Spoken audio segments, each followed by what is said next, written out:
Hello students, आज हम basicity पे काम करने वाले हैं। तो सबसे पहले है basicity of aliphatic amines. Aliphatic मतलब जो सिंपल मिथाइल इथाइल से शुरू होती है। तो यहाँ पर हमारे पास 3 ऑर्डर आपको याद रखने हैं।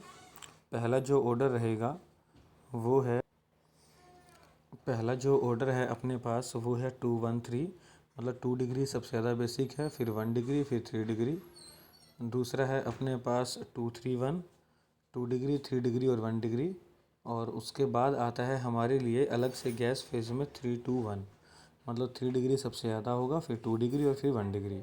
जब 213 का केस है तो आर आपका मिथाइल होना चाहिए, और जब 231 का केस है तो आर आपका इथाइल या कोई और उधर होगा।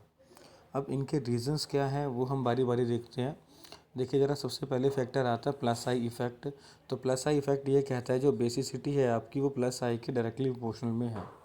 तो on the basis of plus I effect तो ऑर्डर ऑफ बेसिसिटी क्या होगा अपने पास 321, क्योंकि 3 डिग्री में सबसे ज़्यादा प्लस आई है, 2 डिग्री में कम और 1 डिग्री में और कम। दूसरा फैक्टर आता है सॉल्वेशन या हाइड्रेशन एनर्जी का। तो बेसिसिटी क्या होती है, डायरेक्टली प्रोपोर्शनल होती है हाइड्रेशन एनर्जी की, या हाइड्रेशन बोल दीजिए। तो H E provide stability to conjugate acid. जो हाइड्रेशन एनर्जी है वो स्टेबिलिटी प्रोवाइड करती है।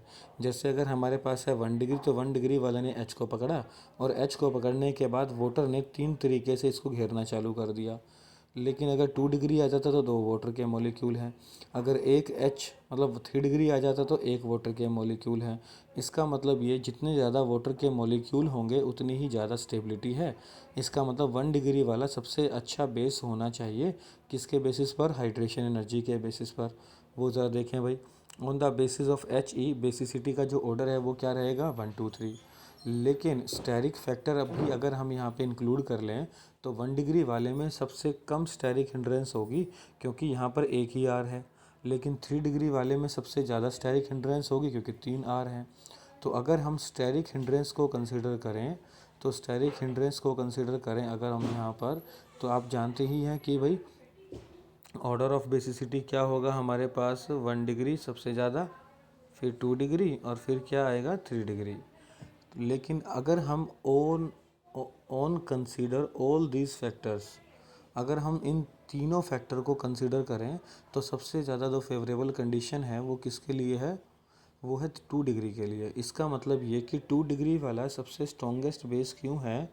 क्योंकि 2 डिग्री को सबसे ज़्यादा फैक्टर जो हैं वो स्टेबल कर मतलब फेवर कर रहे हैं। सभी फैक्टर्स 2 डिग्री को सबसे ज़्यादा फेवर कर रहे हैं, इसी वजह से 2 डिग्री वाला सबसे स्ट्रॉन्गर बेस या स्ट्रॉन्गेस्ट बेस रहेगा।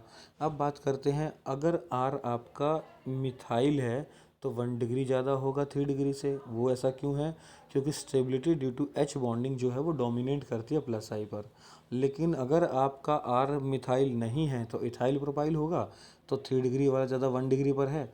और इसका रीज़न क्या लगाएंगे हम? There will be some steric hindrance to H bonding, क्योंकि 1 डिग्री में एच बॉन्डिंग की स्टेबिलिटी मिल रही थी। तो stability due to plus I जो होगा वो डोमिनेट कर जाएगा, क्योंकि steric hindrance to H bonding किस केस में मिल रही है अपने को? वो मिल रही है अपने को 1 डिग्री में। और उसी वजह से अपने पास जो प्लस आई वाला इफेक्ट है वो डोमिनेट कर जाएगा। तो स्टेबिलिटी जो रिएक्टिविटी जो बेसिसिटी ऑर्डर होगा वो 3 डिग्री 1 डिग्री से होगा। मतलब मैं इन शॉर्ट अब लिखने जा रहा हूँ, बिल्कुल ध्यान से सुने इस बात को भाई। जब भी कभी आपको 1 डिग्री 2 डिग्री 3 डिग्री में पहचान करनी हो तो 2 डिग्री वाला तो सबसे ज़्यादा आएगा ही आएगा। ठीक है भाई। अब बात करते हैं 1 और 3 की। अगर मिथाइल है तो 1 पहले आएगा, अगर मिथाइल नहीं है तो 3 पहले आएगा। बस याद करने का तरीका भी आसान है भाई। मिथाइल में कार्बन कितने होते हैं? एक। अगर मिथाइल है तो एक पहले आएगा। बस अगर मिथाइल है तो एक पहले आएगा, अगर नहीं है तो 3 पहले आएगा। तो अब यहाँ पर अभी हमारे पास यहाँ पे हो गया चीज़ें भाई। अब गैस फेज़ की बात करते हैं, जो अलग से मेंशन कर रहा हूँ। अगर गैस फेज़ की बात कर रही हैं तो गैस फेज़ में कोई स्टेरिक हिंड्रेंस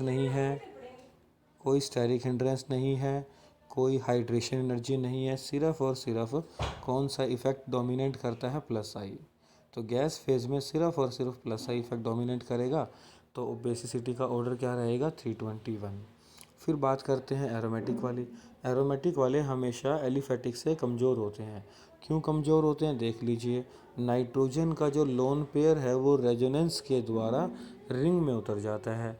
रेजोनेंस के द्वारा या प्लस सम इफ़ेक्ट के द्वारा लोन पेयर अवेलेबल नहीं हो पाता। क्यों नहीं अवेलेबल हो पाता?